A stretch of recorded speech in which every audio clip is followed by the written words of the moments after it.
Olá, bem-vindos e bem-vindas. Eu sou André Lázaro, diretor de políticas públicas da Fundação Santiliana, e hoje nossa conversa é sobre o tema candente fundamental do momento, que são as eleições municipais. Como está a educação no debate das eleições municipais? Então, para situar um pouco quem nos acompanha, do que nós estamos falando? É uma eleição completamente inusitada, inesperada, porque ela se realiza dentro do calendário, mas num quadro de pandemia muito grave, com mais de 150 mil mortos no Brasil, orientações muito desencontradas. Então, tanto na saúde quanto na educação, o Brasil atravessa um momento muito duro. Né? A saúde já foi demitida. O atual leva a público orientações que não condizem com as recomendações mundiais das áreas de saúde. Enfim, uma situação muito preocupante. O ministro da Saúde não conhecia o que era o sistema de saúde do Brasil. E na educação já houve 4 ministros e poucos disseram que vieram do ponto de vista de apoiar as escolas. E na pandemia, então, a omissão do MEC foi dolorosa e continua sendo dolorosa. Sorte é que o CONSED, o DIME, o Conselho Nacional, procuraram suprir essa omissão, essa ausência de diretriz. E a educação municipal é uma educação muito importante por muitas razões. A primeira razão é nessa fase inicial da vida escolar que as crianças ganham um aprendizado que será estruturante por toda a vida delas, né? Então, é preciso que a educação municipal responda de maneira positiva a essa necessidade de formação de nossas crianças. A educação municipal é a maior pedaço da educação brasileira, né? Eu tenho insistido muito aqui, porque acho importante que a gente conheça.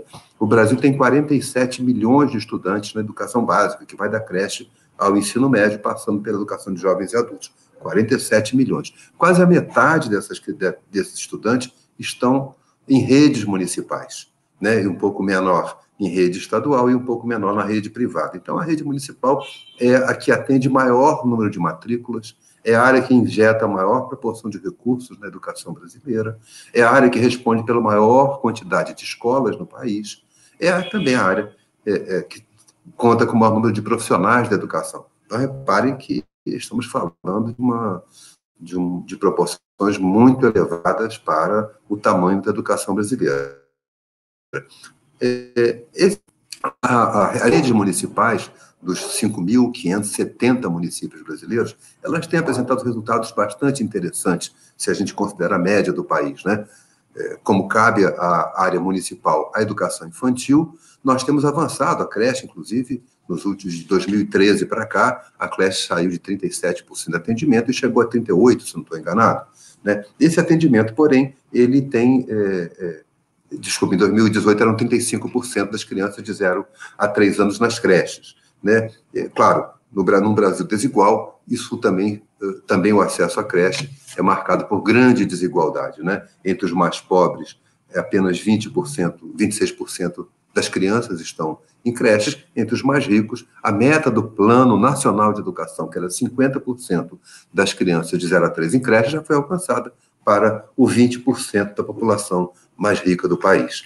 Um outro aspecto importante é o aspecto da aprendizagem, que o IDEB avalia, né? A própria Brasil avalia, e também as redes municipais têm apresentado bons resultados. Como vocês sabem, o IDEB foi criado em 2007, na perspectiva de até 2022 alcançar alguns resultados de aprendizagem em todos os níveis educacionais, nos anos iniciais, anos finais, ensino médio, e os anos iniciais são os que têm melhor resultados nesse tempo, né? Eles já estão acima da meta estabelecida para essa data. Então, há muitas boas notícias também da educação municipal. Mas há uma que preocupa sobremaneira, que é a questão da alfabetização. Então, o Brasil realizava, até recentemente, né, a avaliação nacional de alfabetização a cada 2 anos, realizou em 2016, realizou em 2014, e em 2018 não realizou, por um debate interno ali do Ministério da Educação, que adiou e ontem entregou resultados de um exame amostral, mas isso não vai ser nosso principal assunto de hoje. Na alfabetização, qual é a nossa preocupação muito grande, né? Quase a metade das crianças de 8 anos de idade não apresentaram resultados suficientes em leitura, matemática e escrita. Então, nós temos um grande desafio na educação brasileira, na alfabetização. É um trabalho muito importante e a gente aqui já dedicou algumas lives para pensar o tema da alfabetização, em particular durante a pandemia. E também as redes municipais de educação, que têm maior número de escolas, elas têm as escolas menos equipadas. Há muitas escolas pequenas, de até 50 alunos, o que é muito positivo na minha avaliação pessoal, porque é perto da casa das crianças, então é melhor uma escola pequena perto da casa do que uma escola grande que implique em condução, em ônibus, particularmente na área do campo, que é problemático, mas o que nós temos é que essas escolas municipais são as menos equipadas do ponto de vista da infraestrutura escolar. Então, para dar essa introdução é para dar um tamanho do desafio, e as eleições municipais,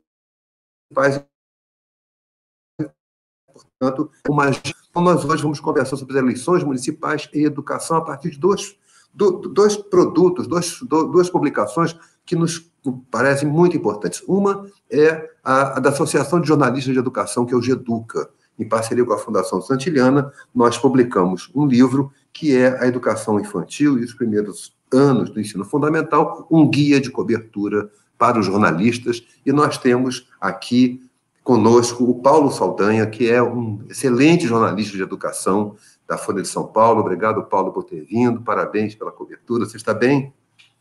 Eu que agradeço, André, estamos bem, estamos na luta aí. Não, eu queria depois, ao longo da conversa, quero saber como é que é cobrir eleição dentro de casa, né? Exato. Como é que fazer jornalismo dentro de casa? Já é um desafio, né?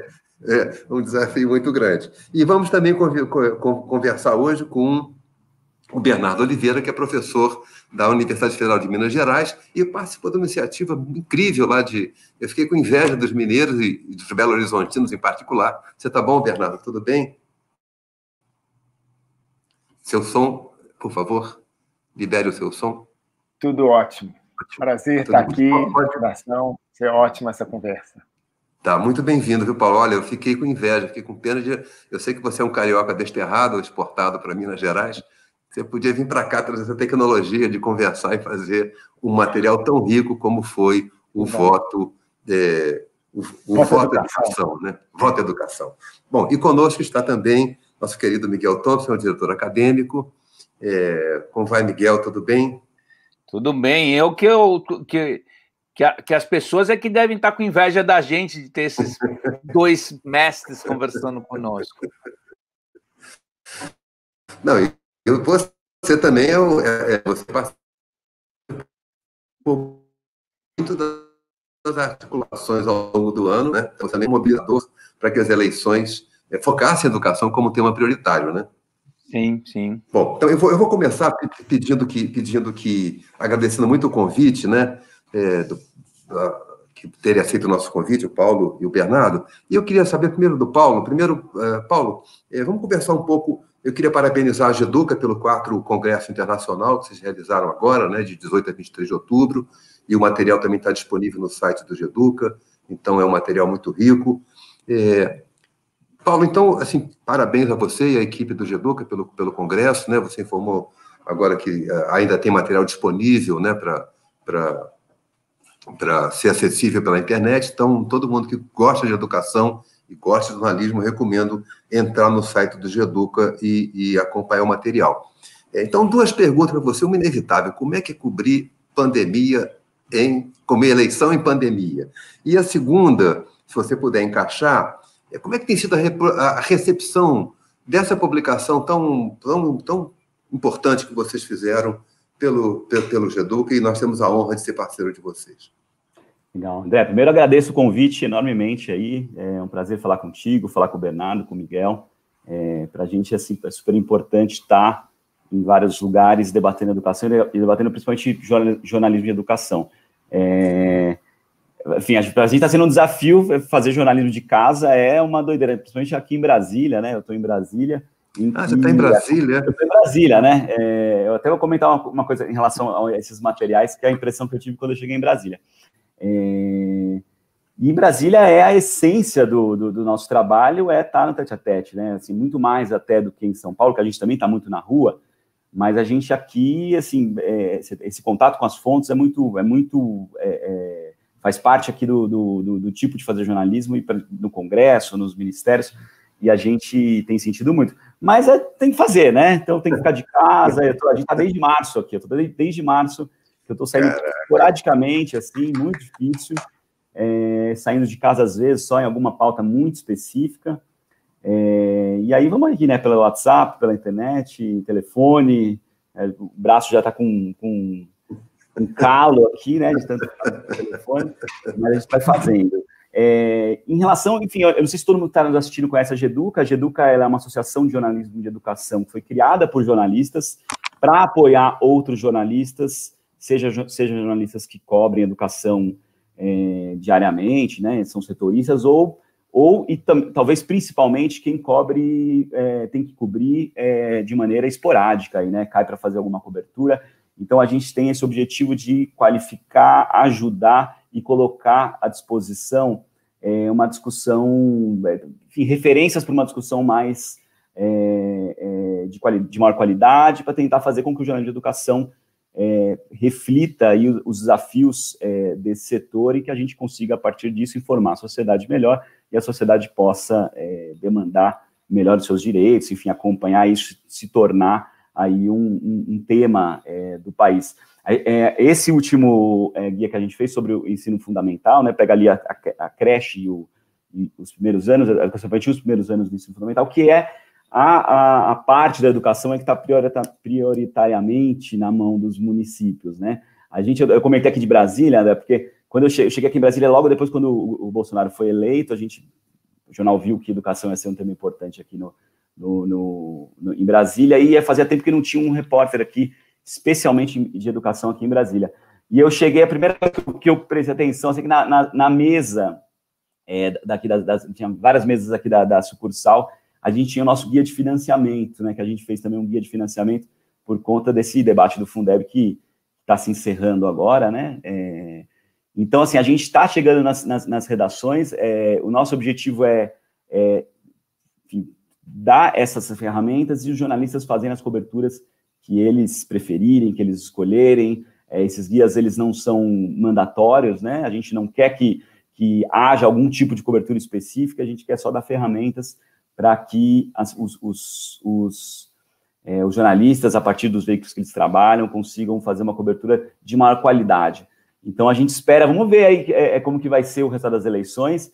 A pandemia trouxe uma situação completamente diferente, né, de debate público, em que a educação ganha uma importância, mas ganha uma importância quase que de ter ou não ter, né? Assim, estamos tendo educação ou não estamos tendo, o que para a gente acaba reduzindo um pouco o debate em que a gente tenta repercutir com mais detalhes aí as questões da desigualdade, a questão da qualidade de ensino, as questões dos desafios, e a pandemia traz um outro tipo de discussão aí, que é essa pressão de abertura ou não abertura.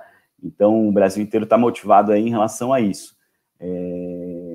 Vamos ver como que vai ser aí na eleição, se alguém, se os candidatos aí comprometidos com a educação vão responder aí aos questionamentos da sociedade e se o jornalismo vai conseguir emplacar esse tema aí na agenda do país, né? Municipal, né? Então você está meio de camarote vendo a briga correr no mundo a partir de Brasília, né? Aqui já tem o MEC tem, enfim, embora a eleição não atinja aqui o nível federal, mas o MEC está claramente longe desse panorama, né? A gente tem um Ministério da Educação praticamente ausente no apoio às políticas a enfrentamento dos reflexos da pandemia, né?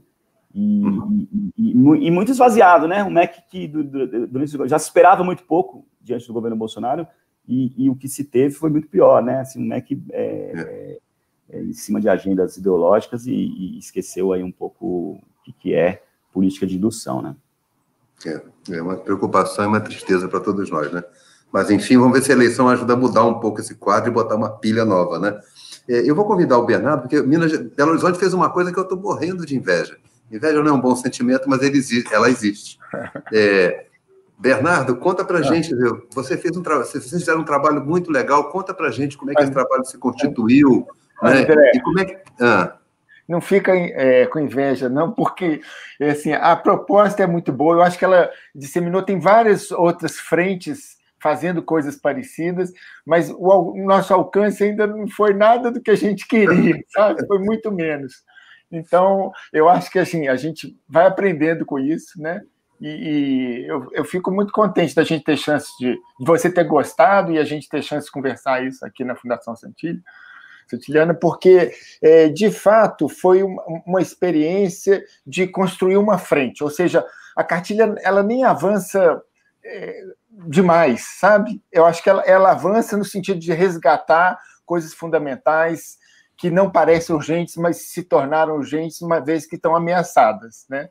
Então, acho que ela conseguiu avançar numa linguagem, alcançar, aproveitar esse momento, e era uma iniciativa local, a gente teve uma experiência traumática com a Câmara de Vereadores aqui, é muito conservadora, eu imagino que outros municípios do Brasil também tenham essa situação, né? Não é, infelizmente não é um privilégio nosso, né? Ela é muito conservadora, então aqui foi feita aquela proposta do Escola Sem Partido, foi feita uma ameaça à Secretaria de Educação, ficou até refém, sabe? Já assim, há 3 anos atrás, por causa de disposições que eram consideradas ousadas. Então, a gente teve contato com os vereadores, né, professores e tudo, solidários ao que vinha sendo feito, e a gente viu que o nível era muito baixo, as pessoas não tinham informações básicas, isso aqui em Belo Horizonte, né, do que é um conselho municipal, do que a secretaria mesmo fazia. Então, era engraçado porque a gente estava querendo defender as pautas da secretaria, diversidade, e que estiveram ameaçadas e que, de alguma forma, retroagiram, sabe? A questão do gênero sumiu dos nomes, dos materiais da secretaria, e por aí vai. Então, a gente quis uma frente que ela tem várias frentes de educação, mas eu só situar um pouquinho o contexto, porque com uma censura de um texto do Vivier, não sei se você lembra do Gregório do Vivier, no ano passado, uma escola privada fez um movimento, e isso reanimou, digamos, setores que já são mais orgânicos, sindicatos, mandatos, né, com um novo frescor de tentar retomar uma frente que atuasse. Então, a gente vem fazendo lives e tal, mas esse momento da eleição é um momento privilegiado, por mais que outras questões, às vezes menores, ocupem as páginas, né, ocupem a atenção, e agora o SUS, né, a pandemia, enfim, é uma concorrência difícil. Na verdade, não é uma concorrência, mas essa necessidade de reafirmar questões básicas, né, motivaram a gente escrever para os vereadores, para os candidatos, são 1.500 em Belo Horizonte e 80 mil em Minas Gerais. Minas tem 850 e poucos municípios, então já é um contingente enorme e a gente, se a gente conseguisse falar com esses candidatos, se a gente conseguisse instrumentalizá-los, municiá-los com um bom material e, de alguma forma, buscasse o engajamento deles, o comprometimento deles com isso, seria algo maravilhoso. Mesmo que a gente sabe que esse comprometimento, às vezes, é só formal, né?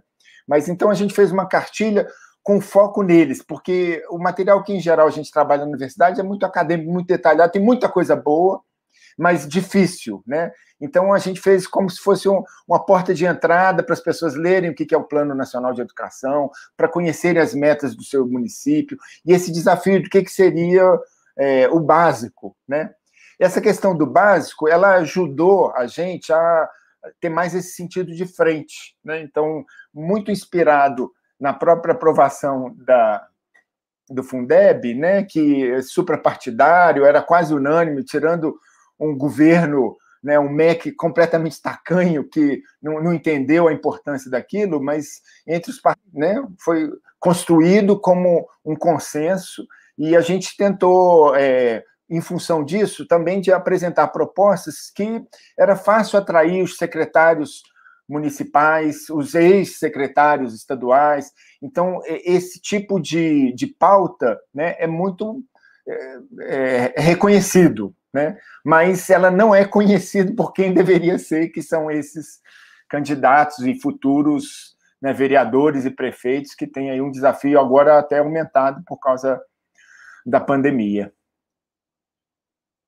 A você para apresentar um pouco desse trabalho que você tem, mas antes eu vou chamar o Miguel, porque o Miguel também, além de ser diretor da Fundação Santiliana, diretor acadêmico, ele estava muito envolvido no debate pré-eleitoral e pré-pandêmico, né? Como é que você sentia, Miguel, o interesse pela agenda da educação nos debates que você participou antes da pandemia e preparando as eleições?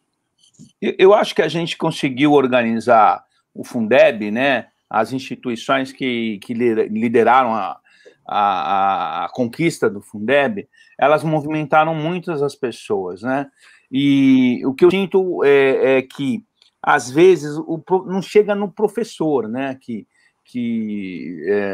é o cara que realmente interessa. Então, eu acho que a vitória do Fundeb, inclusive no dia, eu fiquei acompanhando o congresso o dia inteiro, a quantidade de pessoas que interagiu foi muito grande.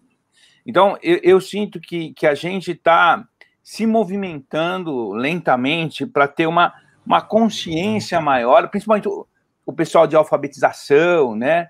E o problema da creche mesmo, que a gente tem quase 60% de crianças que não estão na escola.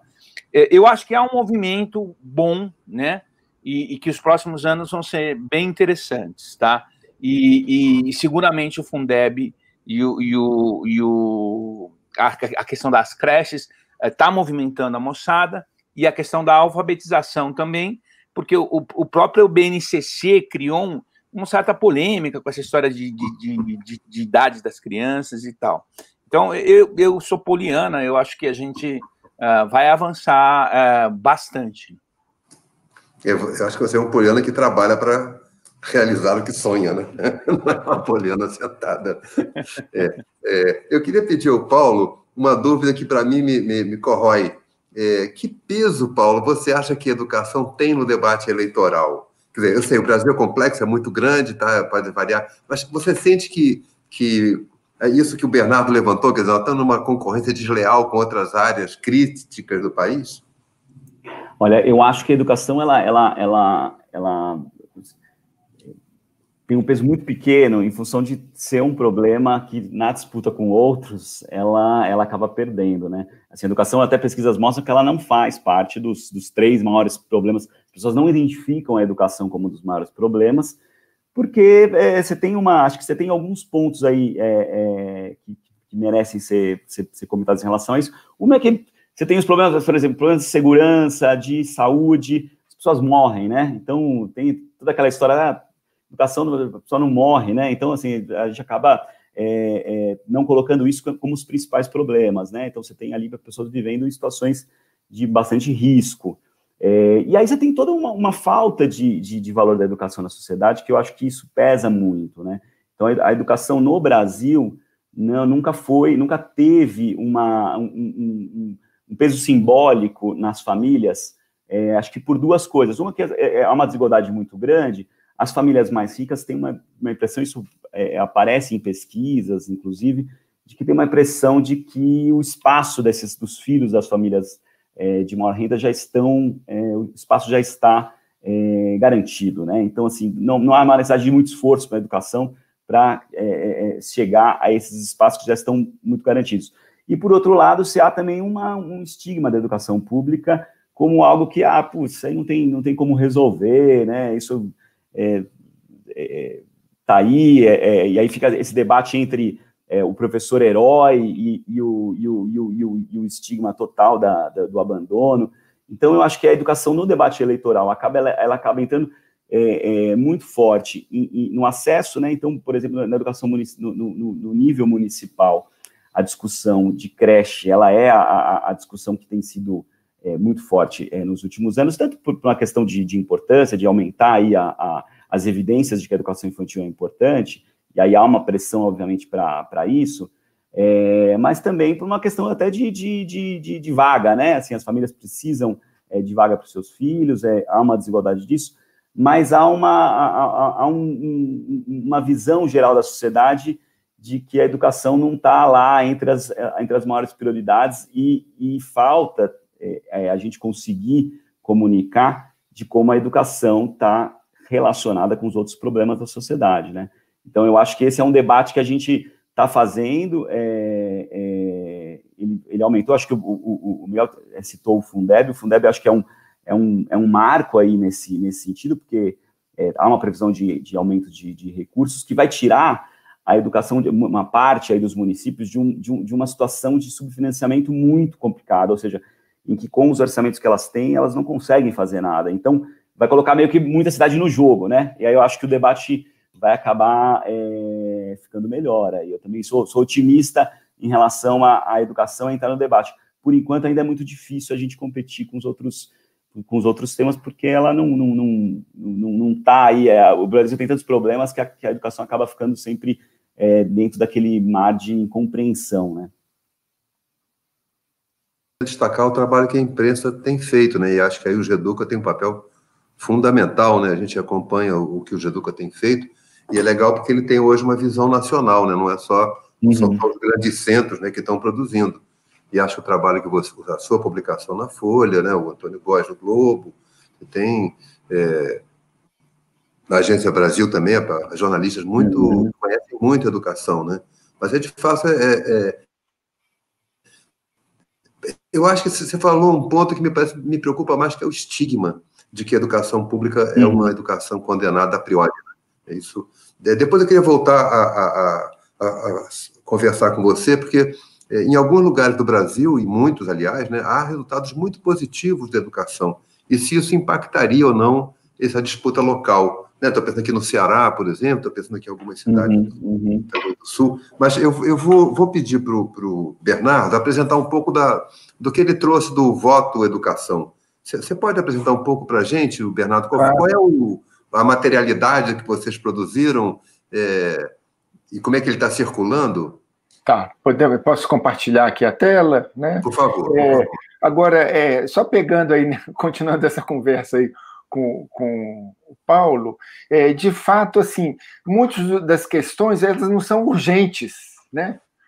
Eu acho que o que aparece da escola como urgente nesse momento foi a questão, assim, do acolhimento, mães, pais querendo lugar para deixar os meninos, creches, né?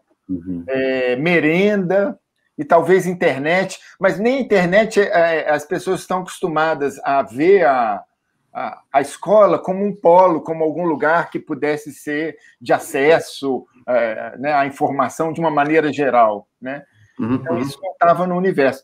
Então, num certo sentido, a nossa pauta, ela é, digamos, fundamental, mas ela não é urgente, porque ela é cidadania, né? Então, aqui, eu estou mostrando aqui uma parte do site, né? Mas a gente fez uma cartilha, que é um PDF, eu vou mostrar aqui primeiro no PDF, que o plano era mandar para todo candidato, né? E é esse número enorme, e aí tem 12 pontos. Deixa eu ir lá para o iniciozinho. Mas apresentando a ele o voto, né? Um voto assim também com aquele sentido quase religioso, uma celebração, né? Não é simplesmente o voto na urna, né? É uma coisa que a gente tem que cuidar, né? É uma bendição, tá? E aí a ideia era essa, apresentar para o candidato o que ele precisa saber e aonde que ele pode se informar, né? Então, falando da prioridades, crianças na escola, tá dando para vocês verem a Sim. Tá?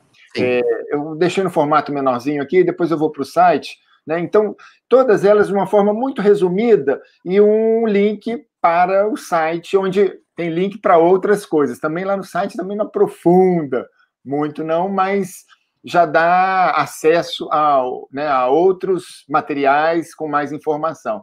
Então, a valorização dos educadores, então, isso é uma coisa básica, a gente nem entrou na discussão de piso, nem nada, mas são coisas que são fundamentais para os vereadores e futuros né, prefeitos, prefeitas saberem. Então, coisas simples como conselhos municipais, tem muitos municípios em Minas que não tem conselho municipal, o que a gente tem aqui em Belo Horizonte, ele, comparado, por exemplo, com o que poderia ser, ou com o que o SUS, o Conselho de Saúde o da educação é indicação, presidente, a participação social é bem menos presente, sabe?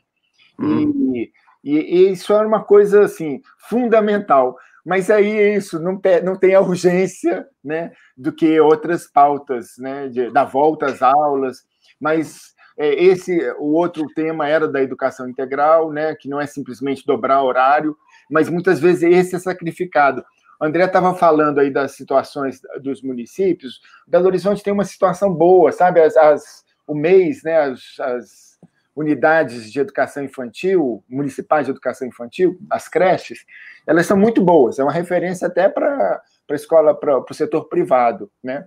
Mas um pouco esse artifício que o prefeito fez, assim, de reduzir o horário integral para dobrar o número de vagas, né? Então, várias que tinham 2 turnos passaram a ter 2 turmas diferentes, né? Então, são, assim, são saídas que refletem uma falta de um investimento mesmo na educação, né? Então, a gente coloca, olha, não é simplesmente ter vaga, de fato, as vagas aqui, a cobertura é quase total, a vaga diminuiu com essas coisas simples, de uma fila unitária e também esses artifícios de redução do horário, né? Mas inclusão digital, né? Então, explicando o que poderia ser, falando do Fórum da Educação Infantil, quais são as demandas. Então, a ideia era justamente assim, de uma linguagem muito simples, mas que abrisse a possibilidade dele entender alguns conceitos básicos e saber onde que ele encontra material. Olha, tem uma lei de educação inclusiva. Então, é curioso, porque assim, ao mesmo tempo que a gente fala que não é urgente, a situação que a gente vive no Brasil, hoje em dia, cada dia tem uma bomba nova e, por exemplo, a educação especial, vem uma lei que volta atrás, poxa, desconsidera... Um decreto. Então, nem lei, é decreto. Isso que não seria urgente, porque os efeitos não são aparentemente imediatos, né? Mas, assim, é um absurdo, né?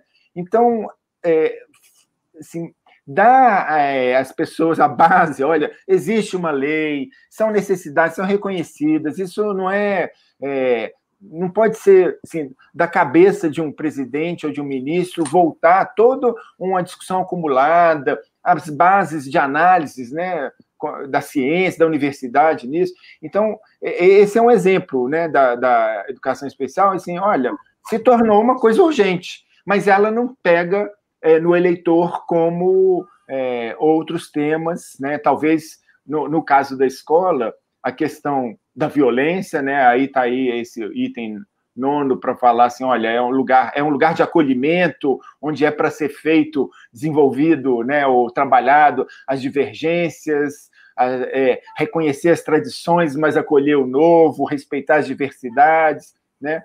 Essa questão do financiamento, a gente adaptou porque foi no processo de construção que o IDEB, o Fundeb com o CACI foi aprovado, então tem muita dúvida disso, e a gente acha que esse é um item que os candidatos, depois de eleitos, talvez venham se informar por aqui. Quer dizer, a gente preparou um material que a gente acha que era interessante para a campanha deles, né? Porque ele, de alguma maneira, se vincula à proposta, né? E também poderia servir para eles depois de como retomar isso. Então, por exemplo, a Minas tem muitas universidades federais, é o estado que acho que tem mais, né? E essas universidades, hoje em dia, têm campus em vários municípios. Então, ainda que a maior parte dos municípios não tem contato com a educação superior, elas têm um monte de projetos de extensão. Então, era um pouco o caminho das pedras para um vereador preocupado, construir o conselho municipal dele, fortalecer onde ele já existe, né? E pensar e se informar e se articular com, por exemplo, as associações dos dirigentes municipais de educação, o DIME, existe uma associação nacional muito importante, com as confederações de trabalhadores da educação, enfim, esses eram os pontos aqui, a questão da alimentação escolar, Então, esse talvez tenha sido um dos pontos que se tornou urgente, né? Que as merendas fazem falta, né, na pandemia, para muitos lugares, para muitas escolas, né? Então, nessa cartilha, a gente apontava aí onde que a pessoa pode ter a meta, propondo que esses conselhos fizessem suas metas realistas, né? Mesmo que depois viesse a dobrar a meta, né? Mas que a gente tivesse noção do quais são os desafios, que isso era importante para conhecer. Então, quem recebia essa cartilha clicava aqui e ia para o site, tá? E aí no site retoma de novo a cartilha, deixa eu ver aqui. Está dando para ver o site agora?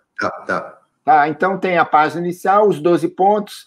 Nesses 12 pontos, a gente detalha um pouco mais né, cada um dos itens. Então, olha, o que é um conselho? Tem uma cartilha para fazer o conselho, qual que é a finalidade, qual que é a obrigatoriedade, quais são as possibilidades. Tudo numa linguagem que a gente acha assim, mais simples possível, mais acessível, então tem essa preocupação com que ela pudesse realmente ser uma porta de entrada, né? E aí a pessoa, o candidato se comprometesse, a gente achou que isso ajudaria a divulgar, né? Então você escolhe lá, botar aqui o de Belo Horizonte, né? Então, mas esse daí, se o nosso universo era de 80 mil candidatos, né?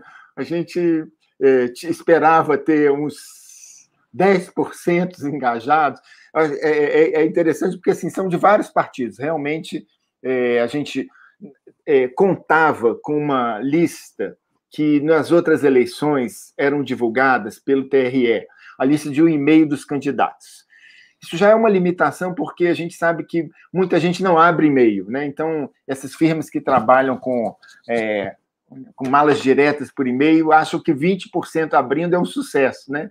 Mas, como é uma situação diferente, a gente achou que se a gente tivesse esse acesso aos e-mails, e esse ano não houve essa liberação.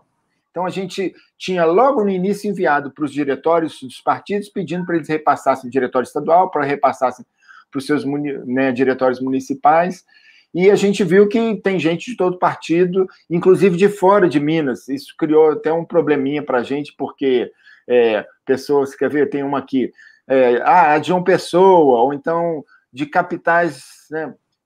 Não sei porque tem muitos do Mato Grosso, né? Então essa entrada que a gente, Santa Teresina, Tangará da Serra, e aí é isso, tem municípios que a gente, eu mesmo nunca tinha ouvido falar, e a gente fica, é interessante que algumas pessoas tenham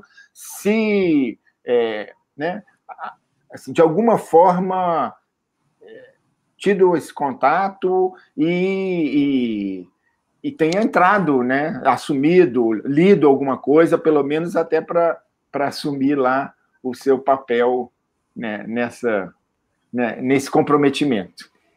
Poxa, parabéns, Bernardo. Vocês conseguiram, então, ultrapassar as fronteiras, né, previamente imaginadas, né? Mas não é a dimensão que a gente queria, André. E aí é interessante a gente ver como vários movimentos sociais nacionais têm feito isso, né? Não sei se você viu do Direitos Humanos, do Instituto Marielle Franco, tem um do desencarceramento, tem de educação. Eu acho que são coisas que a gente agora vem percebendo o poder que elas têm, e alguns desses movimentos, a iniciativa deles era parecida com a nossa, ou seja, uma carta, um manifesto que você divulga, explica e pede comprometimento, mas eles fizeram umas articulações que eu achei muito boas, sabe? Pedindo, por exemplo, a subscrição, em vez de só colocar o nome no site, dependia de mandar uma foto na rede social da campanha com o candidato, uma postagem explícita. Então, isso ajudava a divulgar. Eu achei estratégias muito boas, né, que a gente não fez. Faremos para a próxima. Tá bom. Não, já tem um ponto de partida muito avançado, né? Eu queria até pedir a Beatriz Maia, que nos acompanha, porque a gente foi procurar outras fontes também, né? Outros materiais relativos à instrução do pessoal das eleições, né? Então, reunimos o material do Todos pela Educação, chamado Eleições Municipais Educação Já, o material da Campanha Nacional pelo Direito à Educação, também um material muito interessante sobre a educação nas eleições, um material da SBPC muito positivo, pensando nessa lógica da responsabilidade do prefeito com a área de ciência e tecnologia, porque ele também pode fazer coisas nesse campo, né? E o material do Instituto Marielle Franco. Então, quando puder, nós colocamos alguma dessas indicações na tela para quem nos acompanha possa ver esses assuntos, né? Eu queria pedir ao Miguel, você, que avaliação você faz da repercussão, né? O Bernardo trouxe uma repercussão do voto educação bastante além do imaginado que era o território mineiro, né? Belo território mineiro. E você, pela bancada de educação, também havia viajado pelo país, não é, Miguel? Debatendo. Como é que você encontrou previamente a pandemia o acolhimento dessa agenda e desse debate em outros territórios do Brasil? Miguel está conosco? Sim. Então, eu sinto bom, eu viajei acho que uns 20 estados por conta da fundação e do meu trabalho, e sempre fazia reuniões com pessoas locais. Eu sinto uma movimentação interessante, né? E a gente vê que outras instituições, o Politize, né? Ação Educativa, muitas organizações tentaculadas se movimentando em torno do projeto de educação, da educação infantil, ainda é muito ligada ao assistencialismo, o que não é ruim, porque aproxima a escola também dessa discussão educacional, não só assistencial, e o que eu sinto é que é uma movimentação muito grande, e principalmente, eu acho que a história do SUS contaminou a ideia de um sistema nacional de educação. Está surgindo cada vez mais forte a ideia de um sistema nacional de educação, e conversando com muitas pessoas, eu percebi isso. Então, a gente tem uma movimentação muito interessante dos conselhos. Eu vi muitos jovens querendo participar de conselhos, né? E é uma coisa que não existia, né? Não existia. Conselho tutelar, né? Teve uma eleição aqui muito forte aqui em São Paulo, no município. Então, eu acho que tem uma movimentação... Aqui no Rio também foi muito disputada. E que eu acho que é uma movimentação muito interessante relacionada com a questão de gênero, de raça. Então, eu sinto que tem uma movimentação ainda decorrente desse caldo de cultura que a gente está vivendo. Eu queria perguntar ao Paulo. Paulo, você cobre a educação e com muita habilidade, muita inteligência. Como educador, agradeço muito todo dia o seu trabalho, né? Uma honra ouvir isso.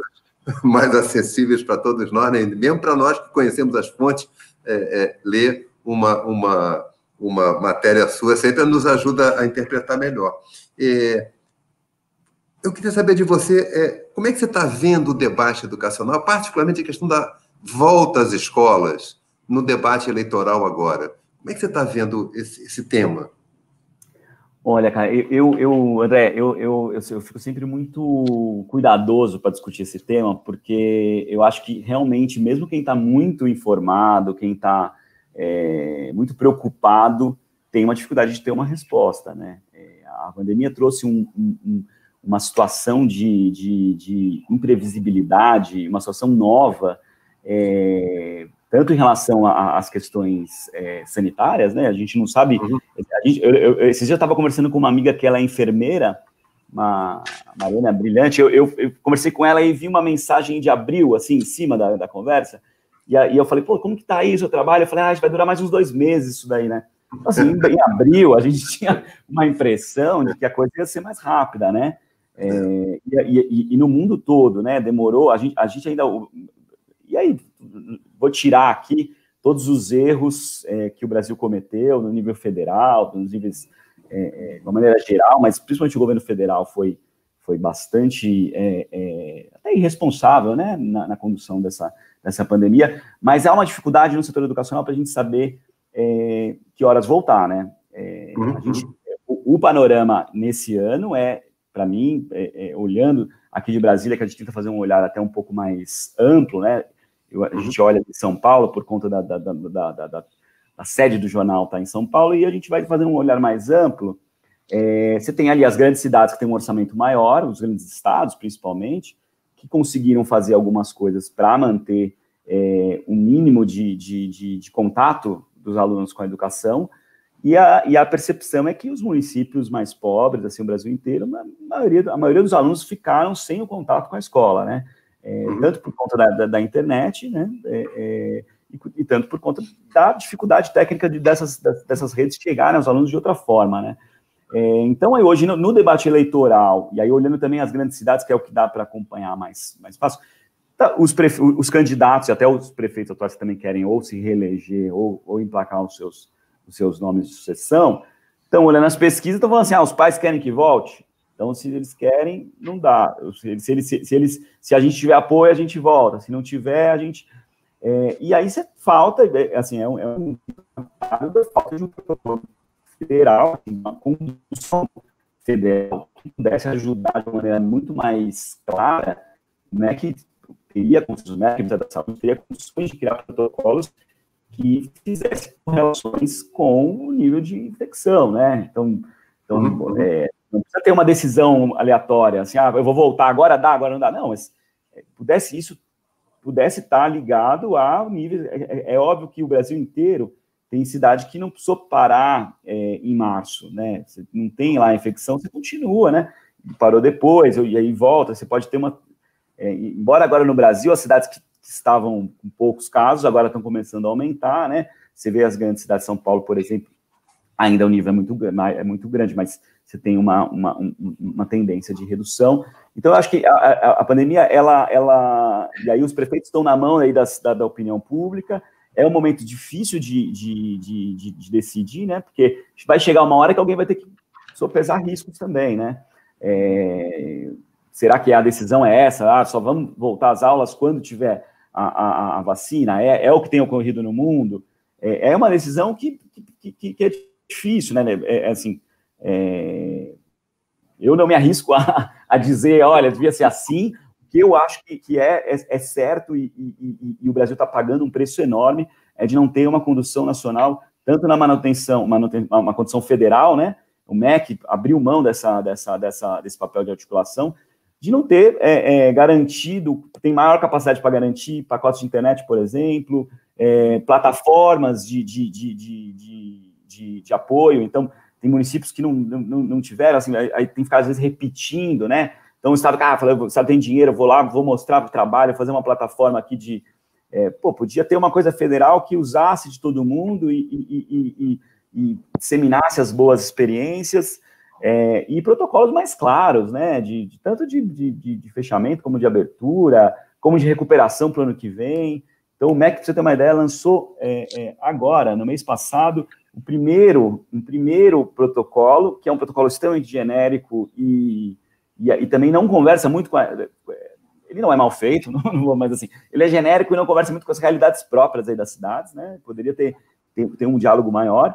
E uma primeira linha de financiamento específico para enfrentamento das redes municipais e estaduais, que é um orçamento de 500 milhões via PDDE, né, aquele programa Dinheiro Direto na Escola. E só para a gente ter uma ideia, só os estados fizeram um cálculo aí, o Concede, de um gasto extra de mais de 2 bilhões, né?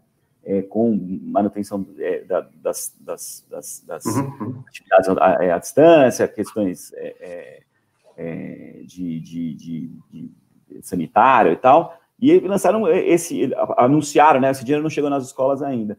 Então, a gente está sofrendo aí essa dificuldade. E na campanha, acho que é isso, né? Fica todo mundo querendo achar uma solução. É mais fácil dizer, quando tiver a vacina, a gente volta, mas também não sei se essa seria a atitude, a decisão de que um gestor público deve tomar, né?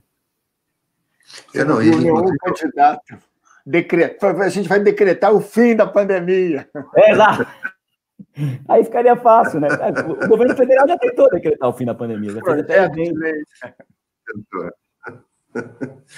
e ontem, se não estou enganado, o Congresso votou deslocar 1,4 bilhão da educação para obras. Como se exatamente, a educação... E vem paralelo, André, esse corte, ele vem paralelo a uma baixa execução enorme. Então, assim, há uma coisa assim, o MEC executa pouco, aí a área econômica chega para o MEC e fala, você não está executando, então você não precisa desse dinheiro. E aí vai lá e corta, entendeu? E o impacto maior, a gente fez matéria sobre isso, é na educação básica e o ensino técnico, que também, nível básico, perderam 1,2 bilhão desse 1,4. Então, realmente um Ministério da Educação que está abrindo mão de... Está recuando, né? Está abandonando. Recuando nesse momento que a gente mais precisa, né? Abandonando suas responsabilidades. E a preocupação é que o debate municipal talvez não tenha alcance suficiente para levar essa agenda adiante e conseguir impactar, portanto, um desenho nacional. E aí a gente fica, na verdade, refém de uma decisão que está todo mundo de olho em 2022, né? Também tem que pensar nisso, né? E aí faz falta, né, o que o Miguel falou, como faz falta o Sistema Nacional de Educação, né? Porque no momento como esse, se tivesse já um sistema que já está atrasado, já era para ter tido, né? Agora ele está em discussão no Congresso, deve andar, aí por conta do Fundeb, ele deve andar agora com o Sistema Nacional de Educação, com funções ali colaborativas mais definidas, a gente teria numa situação melhor.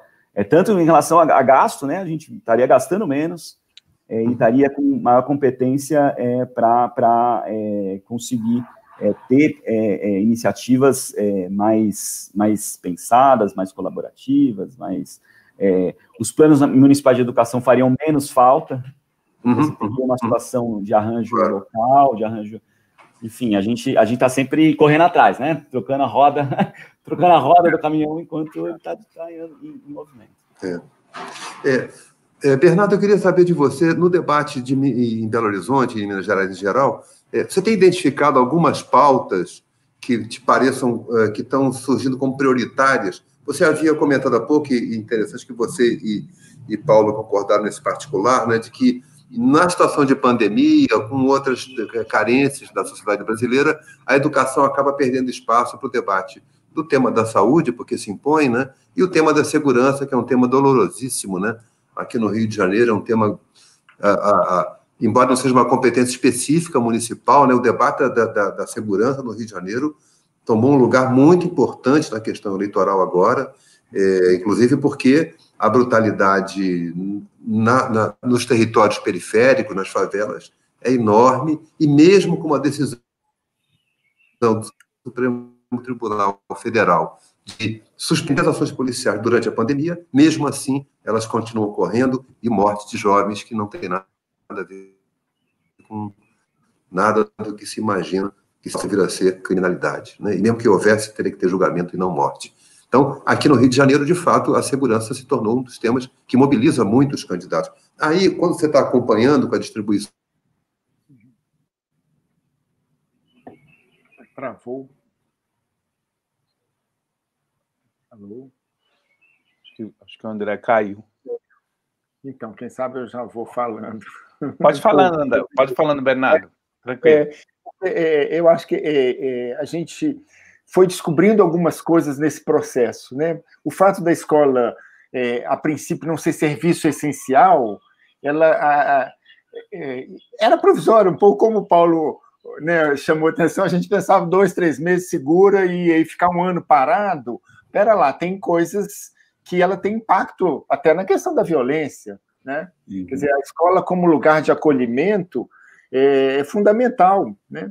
E aí, nesse sentido, a discussão do retorno, que é um tabu, porque é difícil de... André, boa volta, bom retorno. Então, sobre o retorno, né, as condições de retorno... Um galinho aqui quando eu caí, mas já está tudo bem. Eu acho que essa discussão sobre assim, como a escola... em que medida ela também é um serviço essencial e que precauções, em que condições esse retorno deveria ocorrer. Essa discussão, no início, ninguém queria fazer, né? Porque ela... Não, pera lá, está adiantando, vamos com calma. Mas aí, quando ela começou a ser feita, e a gente viu assim, não, tem condições que precisam ter claro, né? Para voltar. E muitas escolas preenchem essas condições, mas muitas não preenchem. Então, acho que veio à tona a precariedade da infraestrutura em muitos lugares, né? Eu acho que esse é um ponto. Por outro lado, me parece que esse estudo assim, de como que alguns municípios a taxa de contaminação era muito boa, que alguns lugares têm, as escolas têm ambientes arejados, têm áreas livres, enfim, a discussão teria que ser um pouco caso a caso, mas em cima desses parâmetros. Olha, é essencial sim, porque sem escola a merenda fica ameaçada, a violência doméstica aumentou, né? Então, ela tem esse papel essencial, para além da formação, para além de todas as preocupações de alfabetização, de aprendizagem, mas ela tem essa função social indispensável. Então, eu acho que a gente vem avançando, né, nessa discussão, né, no sentido de reconhecer que a escola pública precisa de investimento também na infraestrutura e também nessas condições, digamos, de informática, que muitos lugares não têm, né? Mas eu acho que ela deixou, assim, agora está mais claro o que precisa, né? E quais são essas condições da volta, ou seja, talvez não vai dar para esperar a vacina, e em muitos lugares não precisa, mas em muitos lugares isso é fundamental. Ou tem alguns grupos mais vulnerabilizados que talvez precisem de uma entrada diferente, de um acolhimento, né, nesse momento, né? Então, aquilo que antes era assim, não vamos discutir porque há condições de trabalho, não vamos expor profissionais.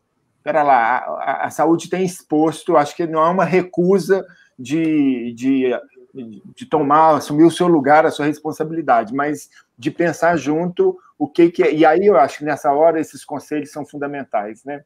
Porque mesmo municípios que criaram, digamos, o seu conselho técnico, né, de aconselhamento, né, assim, sem passar pelos conselhos municipais, onde faz essa mediação, onde há essa mediação da sociedade, né, com a governança, né, eu acho que tanto no caso da saúde isso está sendo revisto, né, quanto no caso da educação. Então, muito boas considerações. Eu ia adiantar esse assunto, mas vamos deixar para um outro encontro, porque está chegando ao fim. Mas eu queria ouvir do Paulo, e depois de você, e depois do Miguel. Paulo, da nossa publicação, que eu achei muito rica, o que você destacaria para quem está nos acompanhando? Você acha que seria interessante a pessoa conhecer? Porque eu acho que ela tem uma linguagem muito boa e muito bem informada, né? O que você sugere de exploração da publicação? Olha, eu acho que o mais legal da publicação é que ela dá esse panorama, o que nós estamos falando, né? Eu acho que há um desconhecimento geral de quando a gente fala falando dos alunos que estão na rede municipal. Às vezes eu converso com os colegas jornalistas mesmo, e aí a gente está falando de escola pública particular, eu falo, você tem noção que mais de 80% dos alunos, dos estudantes do Brasil estão em escola pública? E as pessoas às vezes não sabem isso, mesmo ou seja, quem não está acompanhando o tema da educação não sabe. Então, eu sugiro, essa é uma publicação que é voltada para jornalistas, para estudantes de jornalismo, e ela tem uma coisa muito interessante, ela dá esse panorama e do que é, quem paga o quê, eu acho que isso é interessantíssimo, principalmente agora que a gente está numa discussão fiscal muito importante de crise, a maior parte dos gastos da educação, ou seja, quando você pega estados, municípios e União, os municípios arcam com os maiores custos, os salários dos professores realmente têm um peso muito forte, estão com a maior parte dos alunos, e a gente tem os outros guias também, principalmente de financiamento, nesse sentido, ele avança um pouco mais, porque ele traz dicas sobre o que você pode olhar, traz, por exemplo, dicas que são importantíssimas, como entrevistar crianças, sabe? Ele vai além de uma questão de governança, ou seja, vamos dar um panorama, aquela parte dura, e ele tenta levar um pouco para colocar outras vozes, que é professor, que acaba aparecendo muito pouco. Eu fiz uma vez um especial sobre entrevistar crianças, a gente entrevistou quase 30 crianças, com publicações, são grandes entrevistas com crianças, né? Foram entrevistas, assim, saía de uma página no jornal. Então, São Paulo todos, é uma divisão, mais gente de escola pública, menos de particular. E foi uma dificuldade, foi algumas das entrevistas mais difíceis que eu já fiz, porque a gente escolhia o tema do dia, assim, né? Então, assim, a gente falou de crack, a gente falou de reforma da Previdência, a gente falou com crianças até 11 anos e tal. Então, como abordar esses temas, que eles têm muita informação, eles estão informados, eles têm opiniões sobre isso, né? Então, a gente tenta... Esse é um guia, e a Educa tinha um guia, né, sobre entrevistar crianças, que agora esse guia de educação infantil e anos iniciais do fundamental também traz alguns pontos lá. Vou dar o crédito aí para o Vitor Vieira, que é repórter e jornalista lá do Estadão, meu colega, trabalhamos juntos lá. Ele ficou responsável aí pela maior parte do texto, com o Góes e a Renata e a Camila Salmasi aí fazendo a coordenação, mas o Vitor fez um trabalho incrível aí, e é isso. Ontem estava na home da Folha, inclusive, viu, André? Não sei se você viu, tinha uma matéria lá do Saeb e tinha lá, olha, Educa faz aí esse material para ajudar aí quem está fazendo a cobertura. É maravilhoso, o material é maravilhoso, né? Aliás, o Educa é maravilhoso. Então, querido Bernardo, estamos terminando, eu queria saber de você, o que você destacaria no Voto Educação? Primeiro, eu queria elogiar muito a ideia do voto, né? Essa multissemia ele é ao mesmo tempo o voto, é o desejo, é o compromisso. Parabéns pela boa escolha, simples, mas de uma grande força comunicativa, né? O que você destacaria no trabalho que vocês fizeram? André, eu acho que digamos assim, a gente contou com o apoio de um cartunista. Eu destacaria a linguagem, sabe? Eu acho que esse é um grande desafio. Eu não sei se é porque eu trabalho numa área que é de divulgação científica, a gente vê como que muitas vezes materiais fantásticos, esse que você citou da Todos pela Educação, mas tem informação demais. É muito difícil uma pessoa que já não seja iniciada adentrar nele, né? E aí eu acho que a gente tem que pensar em como conversar, né, com os não iniciados, né, com aqueles não interessados, atrair para isso. E eu acho que, para mim, o destaque foi eu acho que a gente conseguiu achar uma linguagem boa. Isso não é fácil, isso costuma ser pensado pela academia como uma simplificação, acho que o jornalista sabe disso, né? É difícil, é visto como deturpação, como, né, assim, desvirtuamento da ideia, né? E eu acho que o desafio é a gente conseguir botar numa linguagem simples aquilo que muita gente pensa, mas que a gente não consegue comunicar, e fazer isso de um jeito atraente. Então, eu também acho muito, muito acessível, e muito gostei do formato que você pode aprofundar. E um tema que me pareceu muito importante, pouco visível no debate público atual, é o tema da educação de jovens e adultos. Então, parabéns aí por ter escolhido entre os temas prioritários dessa área do 12. E, por fim, nosso querido Miguel, você é um cara preocupado sempre com as linguagens, né? E a gente tem conversado bastante sobre como a pandemia, por essa forma de comunicação que ela instituiu, obrigatoriamente, criou uma nova linguagem. Como é que você tem visto esse debate como é que a educação tem sido comunicada nas eleições? Você tem acompanhado um pouco dessa... porque aqui no Rio eu acompanhei algumas plataformas, algumas propostas, e claro, tem coisas muito interessantes, mas tem também umas promessas doidas, né? Tipo, vou alfabetizar todo mundo no primeiro ano do ensino fundamental, como se isso fosse a questão, né? Como é que você tem visto essa questão da linguagem de levar ao público o debate educacional nas eleições? Eu vou falar aí do Paulo Saldanha, que a Folha tem desenvolvido um Web Stories, né? Muito legal. Uhum. E hoje, especificamente, saiu um artigo na Folha falando dessa transição do Instagram mais recreativo para um Instagram mais político. Então, eu acho que a gente está desenvolvendo uma linguagem muito interessante nas redes sociais, né? E que as pessoas batem o olho rapidinho. Tem o Reels, tem o TikTok. Então, tem um fenômeno interessante, né? O sonho nosso é que as pessoas consigam, a partir disso, avançar um pouco nas ideias, né? E eu acho também que é uma movimentação política, como o CAC, por exemplo, os conselhos, né? Os consórcios de municípios, que estão criando um fluxo de comunicação. Então, acho fantástico a questão da linguagem, né? E a questão desse zeitgeist que está trazendo uma orientação da educação. Então, eu acho que sim, que é a linguagem, né? E que a gente possa conectar com esses movimentos, CAC, Fundeb, não sei o quê, e transformar isso em ação. E concordo com vocês que o Todos é muito bacaninha, mas ele não consegue comunicar nada. Bom, queridos, estamos chegando ao fim. O Bernardo pediu aqui para dar um crédito ao cartunista Lor, lá de Belo Horizonte, que é muito conhecido e querido por todos e participou do trabalho. Eu queria lembrar que na quinta-feira que vem temos uma nova live que vai ser com o trabalho, o lançamento de um livro, Palavras às Professoras que Ensinam a Ler e Escrever, da autora que é argentina, vive em Barcelona, Ana Teberovsky. E vamos contar aqui com a Bia Cardoso para conversar sobre esse livro. Então, eu queria agradecer muito ao Bernardo, agradecer ao Paulo. Parabéns, Paulo, pelo seu trabalho como jornalista. Boa estadia em Brasília, vivi 7 anos aí, fui feliz, tinha coisa muito boa para fazer.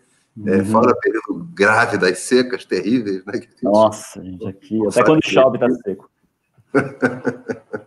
Mas, permaneça acompanhando, precisamos de notícias fidedignas nesse tempo de fake news. Então, obrigado pelo seu trabalho, obrigado, Bernardo, por sua presença, parabéns à equipe lá, obrigado, Miguelzão, prazer em revê-lo, seguimos. E obrigado a todos, até quinta-feira, então, com Ana Teberovsky, debatendo esse livro, que é sobre palavras, professores que ensinam a ler e a escrever. Acho que é uma mensagem para todos nós, porque educadores estamos sempre aprendendo e ensinando. Muito obrigado a todos e a todas, e até quinta-feira.